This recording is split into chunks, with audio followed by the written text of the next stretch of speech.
নমস্কার বন্ধুরা, আজ আমি যে রেসিপিটি নিয়ে চলে এসেছি সেটি মূলত মায়েদের রেসিপি বললেই ভালো হয়।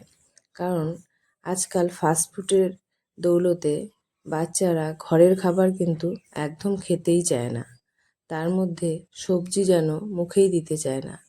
তবে আমি যেভাবে এখানে সবজি দিয়ে পরোটা তৈরি করেছি সেভাবে যদি আপনারা বাচ্চাকে তৈরি করে দিন, তাহলে তারা চেয়ে চেয়েই আপনার কাছ থেকে খাবে যে এই পরোটাটি তৈরি করে দিও। এই পরোটাটির সবজি তৈরি করতে আপনি যে কোনো সবজি নিতে পারেন, তবে নরম সবজি নেবেন না, তাহলে সবজির স্বাদটা অনেকটা কম আসবে। আমি এখানে যেমন গাজর, ক্যাপসিকাম, টমেটো ও বাঁধাকপি নিয়েছি, তার সাথে সেদ্ধ করা একটা আলুও দিয়েছি।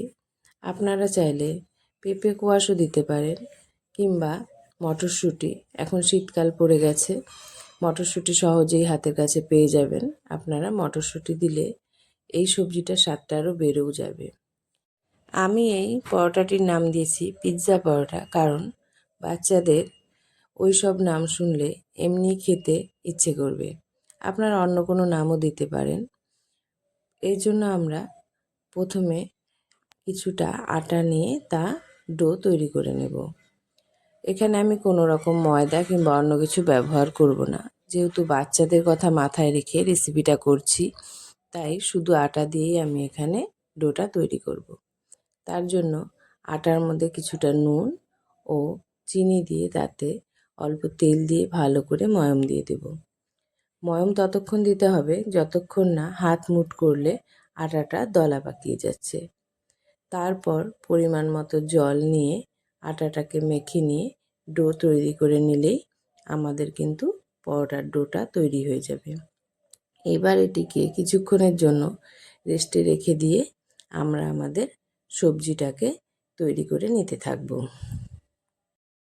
সবজিটা তৈরি করবার জন্য প্রথমে কড়াইতে তেল দিয়ে তাতে আমরা অল্প বাদাম দিয়ে দেব।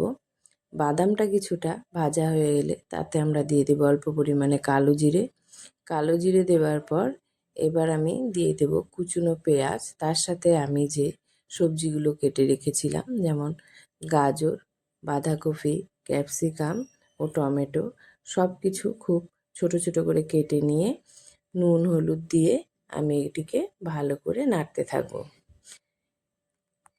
সবজিটা কিছুটা মজে এলে এতে আমরা দিয়ে দেব একটি সেদ্ধ করা আলু গ্রেট করে। এই আলুটা দেওয়াতে সবজিটা অনেকটা আঠালোও হবে ও সবজির টেস্টটাও অনেকটা বেড়ে যাবে। এবার আমি এতে একে একে দিয়ে দেব কাশ্মীরি লঙ্কার গুঁড়ো, গোলমরিচ গুঁড়ো, চাট মশলা ও গরম মশলা। এবার এটিকে ভালোভাবে নাড়িয়ে নিয়ে ভেজে নিলেই কিন্তু আমাদের সবজিটা তৈরি হয়ে আসবে। এটিকে আপনারা ঢেকে রান্না করবেন না, তাহলে জল ছেড়ে দেবে আর সবজিটা নরম হয়ে যাবে। সবজিটা যেন একদম ভাজা ভাজা থাকে সেভাবে সবজিটা তৈরি করবে। এবার আমরা যে ডোটা তৈরি করে রেখেছিলাম তা থেকে পরোটাগুলি করে নেব। প্রথমে একটা পরোটা তৈরি করে তা আমরা সরিয়ে রাখবো, আর পরোটাগুলি খুব পাতলা করে তৈরি করবেন। তারপর আরেকটা পরোটা তৈরি করে তাতে আমরা সবজিগুলি দিয়ে দেব। সবজিগুলি ভালো করে হালকা হাতে পেস্ট করে দিয়ে তার উপরে আমরা আরেকটা পরোটা দিয়ে সেটিকে আটকে দেব। আটকে দিয়ে পরোটা দুটোর সাইডগুলো আমরা আঙুল দিয়ে ভালো করে সেঁটে দেব, না হলে তেলে পড়ার সাথে সাথে কিন্তু ফেটে যেতে পারে। ভালো করে আটকে দিয়ে ছোট বড় হলে আপনারা ছুরি দিয়ে কেটে সমান করে নেবেন। মাথাটা আটকানোটাই এখানে প্রধান ব্যাপার। আটকে নিয়ে একটা কাঁটা চামচের সাহায্যে আপনারা চার সাইডে একটু ডিজাইন করে নেবেন।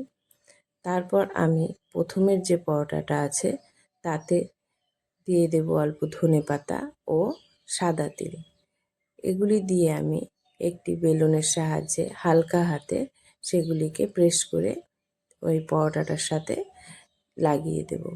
তাহলে পরোটাটা দেখতে কিন্তু অনেকটাই সুন্দর হবে এবং বাচ্চাদের খাওয়ার জন্য অনেকটা আগ্রহ বাড়বে বা পরোটাটা দেখে ওদের খেতে ইচ্ছে করবে।